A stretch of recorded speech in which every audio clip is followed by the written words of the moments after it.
We're heading out for a winter camping adventure in our Honda Pilot microcamper. Hi, I'm Emily. And I'm Chris. We love unconventional minimalist travel and DIY projects. If we're in Canada or the US, we're likely on a road trip in our Honda Pilot microcamper. And if we're abroad, we pack everything we need into one backpack and stay in hostels or longer-term apartment rentals. You might think I'm really weird, but I love the process of packing and prepping for camping. We're leaving for some winter camping this afternoon, so let's get ready. The first thing we do is prep our food. Because we're winter camping, I like to have lots of ready-to-eat foods. I don't want to be freezing my fingers off trying to cut vegetables. When we get back from our trips, we try to make sure that everything's restocked before we put it away. But, in case we forgot, just gonna do one more final check before we leave today and make sure we have enough tea, spices, salt, pepper, and that kind of thing. The next thing we do is pack everything we need for the trip. Because we do so much camping, our stuff is always pretty much ready to go.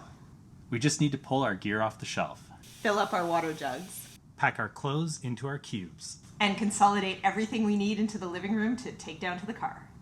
The next part is to bring everything down to the car. It's a bit of a process to pack up the car because we live in a condo, but we've done it so many times before that it's starting to feel like a beautiful ballet.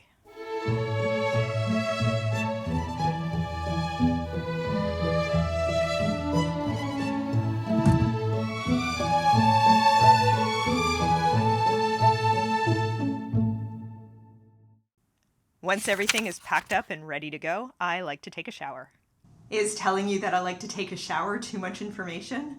I get pretty sweaty when we're getting ready to go camping, and so I don't want to feel like I'm starting off our camping trip like I've already been on a hike. Now we're finally ready to hit the road.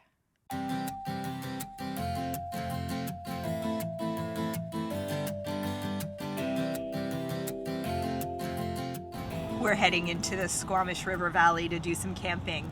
We haven't been there in a while, so we'll see what it's like. I know there were a few landslides and mudslides and flooding and all of that stuff a little while ago. I think a lot of it's been cleaned up, but we'll see how it goes. I checked the Drive BC website before we left. It looks like there is some flooding on the road, but it's further up than where we're going. Hopefully. We'll see how it goes.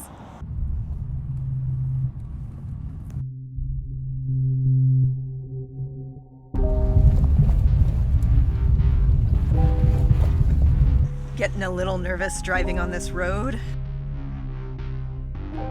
especially with the sign that says frequent washouts. You can get stuck. We definitely have our supplies, but just a little bit nervous.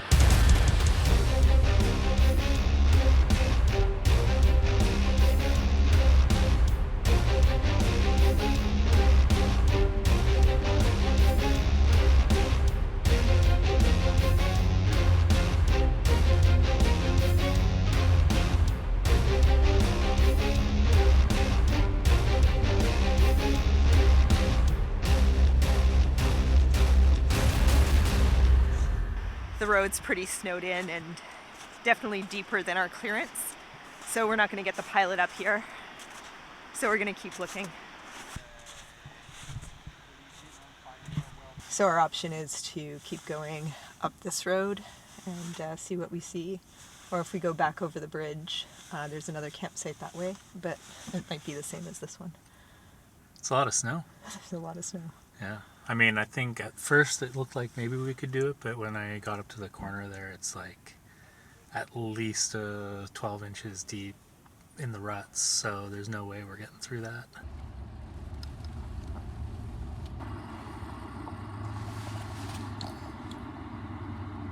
Yeah, I think we might be done here on this road. It's a little bit flooded. Let's turn around. Yep.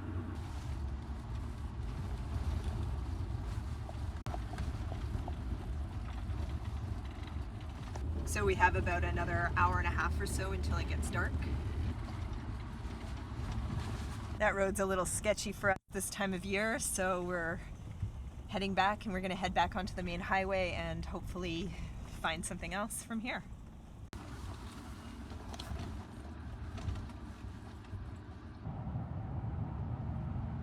We're heading back towards Vancouver and we're going to try Porteau Cove, which is a provincial park.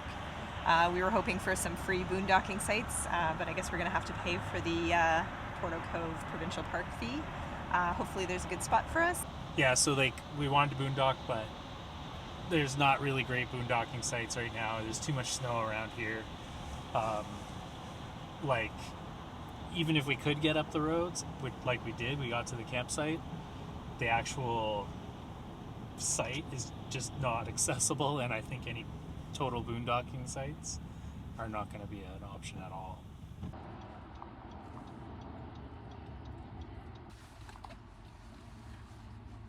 I see a few spots available, and looks like there's a few on the water too. Awesome. We have our campsite at Porteau Cove. We're able to stay here one night. I think this campsite is reserved tomorrow, so we'll have to figure out what we're going to do when we wake up. And now let's get set up and enjoy the evening.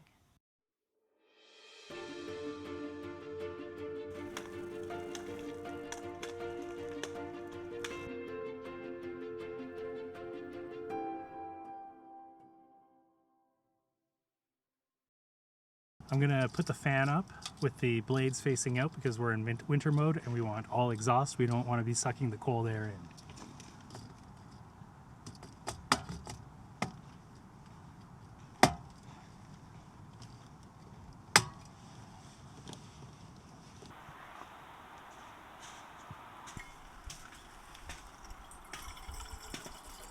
It's getting dark, but I'm just making us some warm tea to stay warm tonight.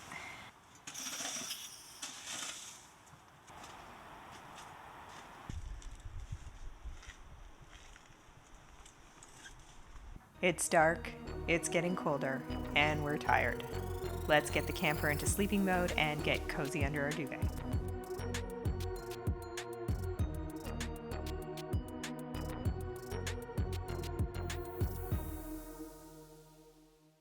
Well, we had a pretty full day today.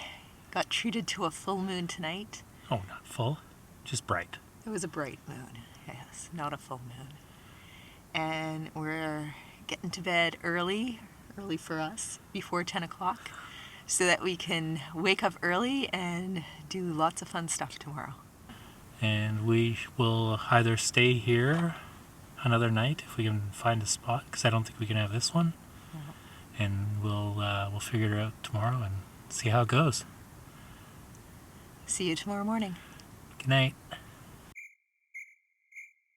Now let's see if we can stay here so we can enjoy Porteau Cove for another day.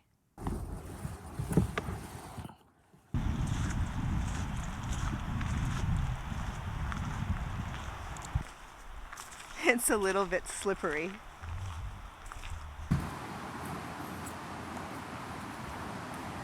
Great news, I scored us a spot right on the water, so I'm going to go back and tell Chris. And I'm feeling really lucky. We got the last spot on the water.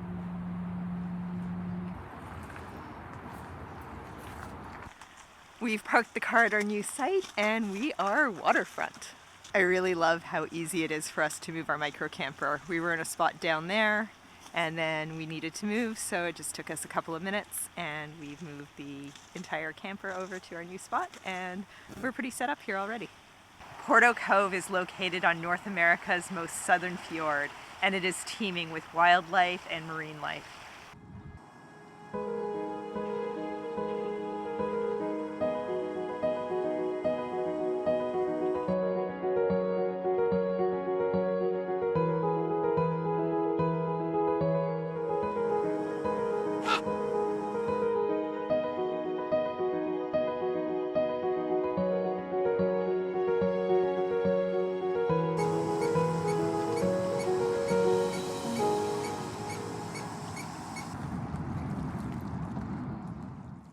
Nestled between Howe Sound and the mountains, Porteau Cove Provincial Park is a tiny area packed with pebbled beaches covered in driftwood.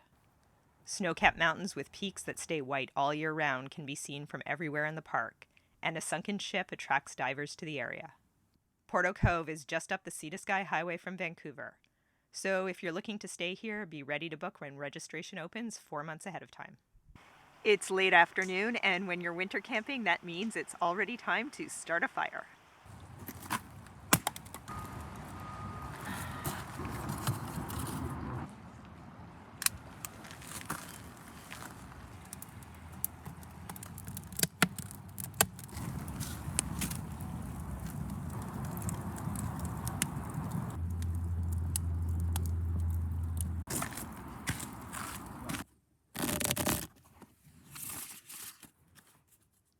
Can you hear the rain on the roof?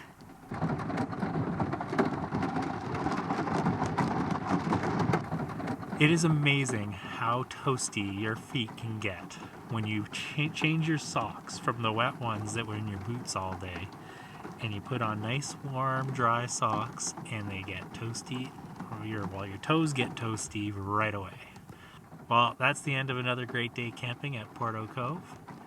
We're gonna go to sleep now.